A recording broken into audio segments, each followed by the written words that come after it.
जय माता दी। बोलिए सच्चे दरबार की जय। जय हो जगत जननी माँ भवानी की। माताओं बहनों, जय श्री कृष्णा, राधे राधे। आज हम सभी माताएं बहनें दुर्गा सप्तशती का दूसरा अध्याय सुनेंगी। आप सभी माताएं बहनें इस कथा को प्रसन्न चित्त मन से और श्रद्धा भक्ति भाव से सुनिएगा। माता दुर्गा के श्री चरणों में मेरा प्रणाम स्वीकार हो। बोलिए माता रानी की जय हो। माताओं बहनों, मार्कंडेय ऋषि कहते हैं, पूर्व काल में देवताओं और असुरों में 100 वर्षों तक घोर संग्राम हुआ था। उसमें असुरों का स्वामी महिषासुर था और देवताओं के नायक इंद्र थे। उस युद्ध में देवताओं की सेना महाबली असुरों से परास्त हो गई थी। संपूर्ण देवताओं को जीतकर महिषासुर इंद्र बन बैठा था। तब पराजित देवता प्रजापति ब्रह्मा जी को आगे करके उस स्थान पर गए जहाँ भगवान शंकर और विष्णु विराजमान थे। देवताओं ने महिषासुर की पराक्रम तथा अपनी पराजय का पूरा वृत्तांत उन दोनों देवेश्वर से कह सुनाया। वह बोले, भगवान, सूर्य, इंद्र, अग्नि, वायु, चंद्र, यम, वरुण तथा अन्य देवताओं के अधिकार छीनकर महिषासुर स्वयं ही सबका अधिष्ठाता बन बैठा है। उस दुरात्मा महिषा ने समस्त देवताओं को स्वर्ग से निकाल दिया है। अब वे मनुष्य की भांति पृथ्वी पर विचरते हैं। दैत्यों की यह सारी करतूतें हमने आपसे कह सुनाई हैं। अब हम आपकी शरण में हैं। उसके वध का कोई उपाय सोचिए। देवताओं के वचन सुनकर भगवान विष्णु और शंकर अत्यंत क्रोध से भर गए। कोप में भरे चक्रपाणि श्री विष्णु के मुख से एक महान तेज प्रकट हुआ। इसी प्रकार ब्रह्मा जी, शंकर जी तथा इंद्र आदि अन्य देवताओं के शरीर से भी बड़ा भारी तेज निकला। वह सब तेज निकलकर एक हो गया। वह तेज पुंज जलते पर्वत सा जान पड़ा। उसकी ज्वालाएं सभी दिशाओं में व्याप्त हो रही थी। समस्त देवताओं के शरीर से प्रकट हुए उस तेज की कहीं तुलना नहीं थी। एकत्रित होने पर वह नारी रूप में परिणत हो गया और अपने प्रकाश से तीनों लोकों को व्याप्त जान पड़ा। भगवान शंकर का जो तेज था उससे देवी का मुख प्रकट हुआ। यमराज के तेज से सिर के बाल निकल आए। श्री विष्णु के तेज से भुजाएं उत्पन्न हुई। चंद्रमा के तेज से वक्षस्थल का और इंद्र के तेज से मध्य भाग का प्रादुर्भाव हुआ। वरुण के तेज से जांघा और पिंडली तथा पृथ्वी के तेज से नितंब भाग प्रकट हुआ। ब्रह्मा के तेज से दोनों चरण और सूर्य के तेज से उनकी अंगुलियां हुई।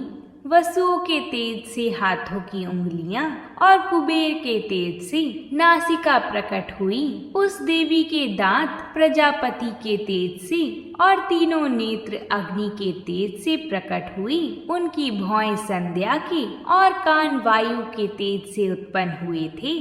उसी प्रकार अनन्य देवताओं के तेज से भी उस कल्याणमयी देवी का आविर्भाव हुआ। समस्त देवताओं के तेज पुंज से प्रकट हुई देवी को देखकर महिषासुर के सताए देवता बहुत प्रसन्न हुए। पिनाकधारी भगवान शंकर ने अपने शूल से एक शूल निकालकर उन्हें दिया।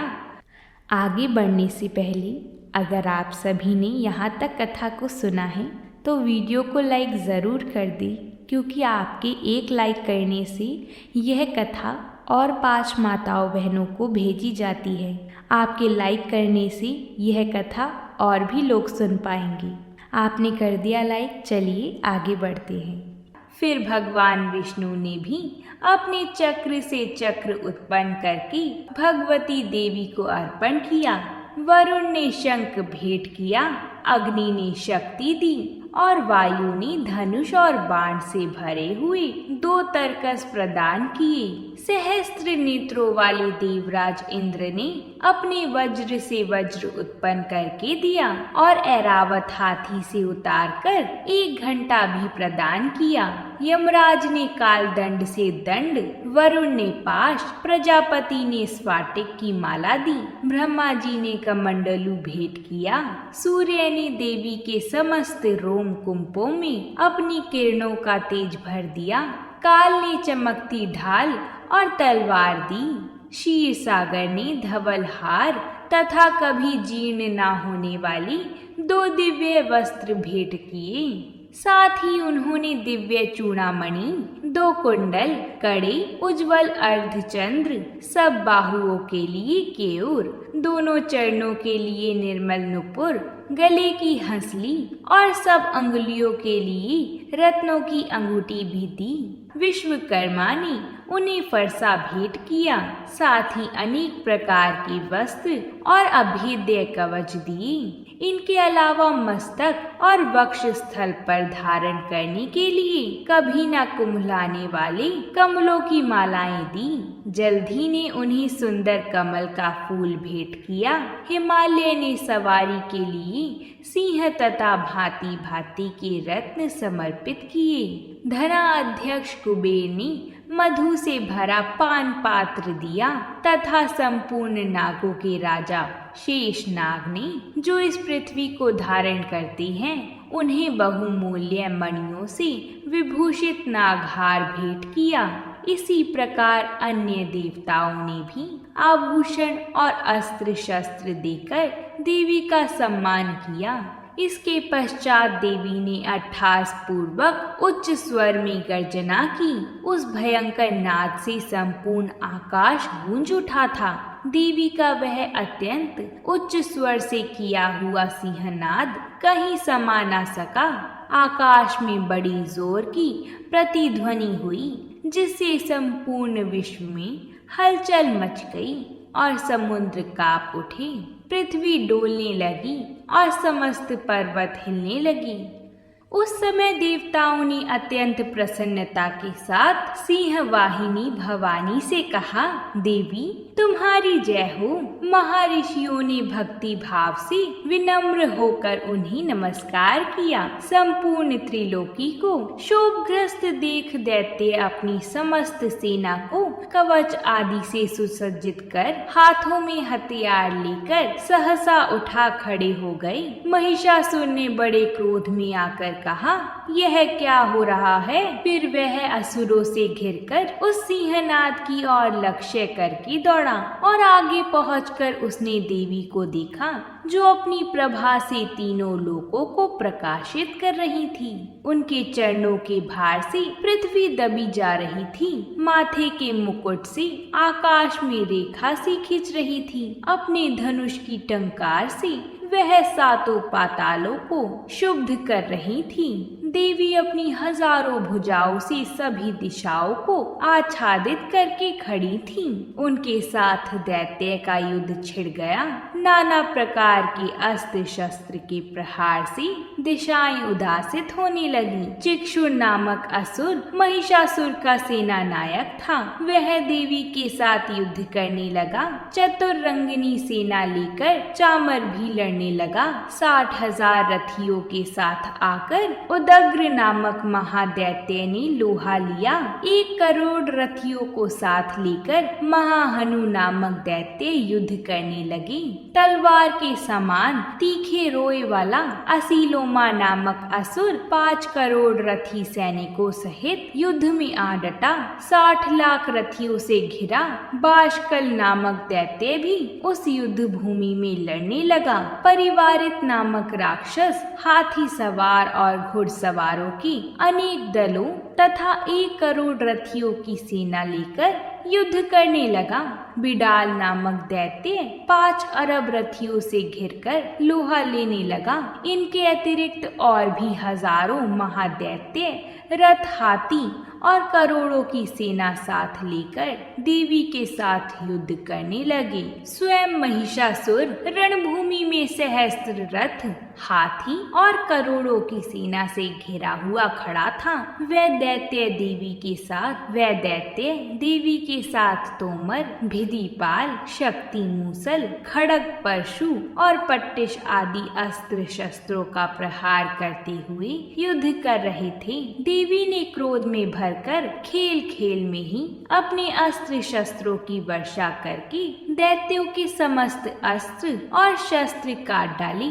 उनके मुख पर परिश्रम या थकावट का लेश मात्र भी चिन्ह नहीं था। देवता और ऋषि उनकी स्तुति करते थे और वह भगवती परमेश्वरी दैत्य पर अस्त्र शस्त्र की वर्षा करती रही। देवी का वाहन सिंह भी क्रोध में भरकर गर्दन के बालों को हिलाता हुआ असुरों की सेना में इस प्रकार विचरने लगा, मानो वनों में दावानल फैल रहा हो। रणभूमि में दैत्यों के साथ युद्ध करती हुई अंबिका देवी ने जितने निःश्वास छोड़े वह तत्काल सैकड़ों हजारों गणों के रूप में प्रकट हो गए और परशु, भिदिपाल, खड़ग तथा पट्टिश आदि अस्त्रों द्वारा असुरों का सामना करने लगे। देवी की शक्ति से बड़े हुए वह गण असुरों का नाश करते हुए नगाड़ा और शंख आदि बजाने लगे। उस संग्राम महोत्सव में मृदंग बजा रहे थे।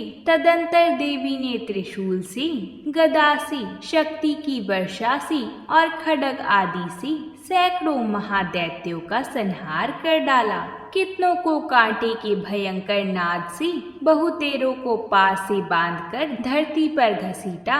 अनगिनत दैत्य उनकी तलवार की मार से टुकड़े हो गए। कितने ही गदा की चोट से घायल होकर धरती पर सो गए। कितने ही मुसल की मार से रक्त वमन करने लगे। बाज की तरह झपटने वाले दैत्य अपने प्राणों से हाथ धोने लगे। कुछ की बाहें छिन भिन हो गईं। कितनों के गर्दन मस्तक कटकर गिरे। मस्तक कट जाने पर भी फिर उठ जाते और केवल धड़ के ही रूप में ही युद्ध करने लगते। दूसरे कबद युद्ध के बाजों की लय पर नाचते। कितने ही बिना सिर के धड़ हाथों से खड्ग और शक्ति लिए दौड़ते थे तथा दूसरे महादैत्य ठहरो ठहरो यह कहते हुए देवी को युद्ध के लिए ललकारते थे। जहाँ संग्राम हुआ वहाँ की धरती देवी के गिराए हुए रथ, हाथी, घोड़े और असुरों की लाशों से ऐसी पट गई थी, वहाँ चलना फिरना असंभव हो गया था। दैत्यों की सेना में हाथी, घोड़े और असुरों के शरीर से इतनी अधिक मात्रा में रक्तपात हुआ था कि थोड़ी ही देर में वहाँ खून की बड़ी बड़ी नदियां बहने लगीं। जगदम्बा ने असुरों की विशाल सेना को क्षण भर में नष्ट कर दिया। ठीक उसी तरह जैसे तृण और काठ के भारी ढेर को आग कुछ ही क्षणों में भस्म कर देती है, सिंह भी गर्दन के बालों को हिला हिलाकर जोर जोर से गर्जना करता हुआ दैत्यों के शरीरों से मानो उनके प्राण चुन लेता था। वहाँ देवी के गणों ने भी उन महादैत्य के साथ ऐसा युद्ध किया जिससे आकाश में खड़े देवतागण उन पर बहुत संतुष्ट हुए और फूल बरसाने लगे। इस प्रकार श्री मार्कंडेय पुराण में सावर्णक मनवंतर की कथा के अंतर्गत देवी महामाई में महिषासुर की सेना का वध नामक दूसरा अध्याय पूरा होता है। बोलिए शेरों वाली माता की जय। अब हम आपसे कल मिलेंगे एक नई कथा के साथ और इन कथाओं को अपने परिवारजनों के साथ ज़रूर शेयर करें। वीडियो को लाइक करें जिससे यह कथा सभी माताएं बहनें सुन सकें। और अगर आप कमेंट करना जानती हैं तो कमेंट में जय माता दी ज़रूर लिखें, जिससे माता की कृपा हम पर, आप पर और सभी भक्तजनों पर हमेशा बनी रहे। तो प्रेम से बोलिए जय माता दी।